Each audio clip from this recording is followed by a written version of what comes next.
دوبارہ ثم الیہ ترجعون، پھر تم اسی کی طرف لوٹاؤ جاؤ گے۔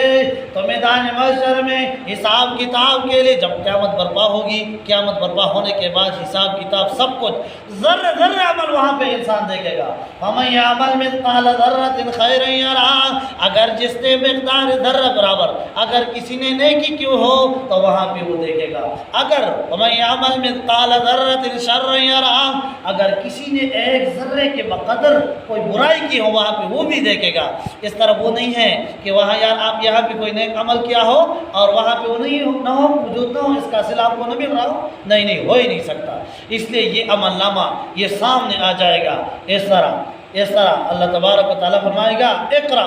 پڑھو اپنے اس عمل نامے کو پڑھو۔ انسان کہے گا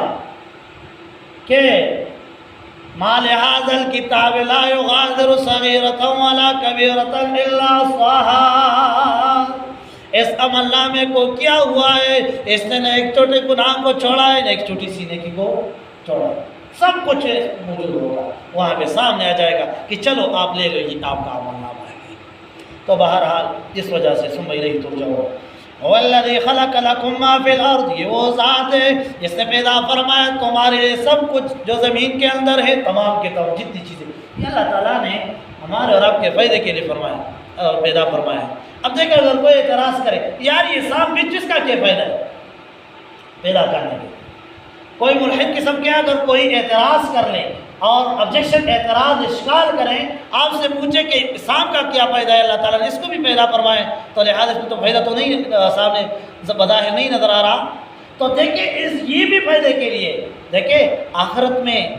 میں مختلف قسم جو ہے اللہ تبارک و تعالیٰ جب بندے کو وہاں پہ عذاب دے گا تو لہذا اس میں سے اجدہا بھی ہوں گے، اور وہ اجدہا ویسے خطرناک ہیں کہ اگر وہ پونک جو ہے ہمارے اس دنیا میں تو کوئی ہری چیز نہیں رہ سکتی، تو لہذا اگر یہ سانپ نہ ہوتا، یہ چیزیں نہ ہوتی تو لہذا ہمارے ذہن میں بات کس طرح آ جاتی کہ حدیث مبارک میں جو عذابات کا ذکر تذکرہ ہے وہاں پہ اجدہا اس قسم کے سانپ ہوں گے، بچھو ہوں گے، یہ ہوں گے، وہ ہوں گے، تو ہمارے سمجھ میں آ سکتی تھی۔ دیکھیں جہنم کی آگ، اس دنیا کی اگر آگ نہ ہوتی تو آگ ہماری سمجھ آ جاتی، اور حالانکہ اس دنیا کی آگ اور جہنم کی آگ میں زمین اور آسمان کا فرق ہے، 29 گنا وہ آگ جو ہے اس دنیا کی آگ سے زیادہ گرم ہے۔ اللہ تبارک و تعالی ہم سب کو جہنم کے اس عذاب سے، اپنے عذابات سے اللہ تبارک و تعالی ہم سب کو بچائیں۔ تو لہذا اللہ فرماتے ثم استوى الى السماء، پھر ارادہ فرمایا آسمان کی طرف، فسواهن 7 سماوات، بس ان کو برابر کر دیا 7 آسمان، وہ بكل شيء علیم، اور یہ اللہ تبارک و تعالی ہر چیز پر کیا ہے؟ عالم ہے۔ اللہ تبارک و تعالی عمل کرنے کی توفیق عطا فرمائے۔ وآخر دعوانا الحمد للہ رب العالمین۔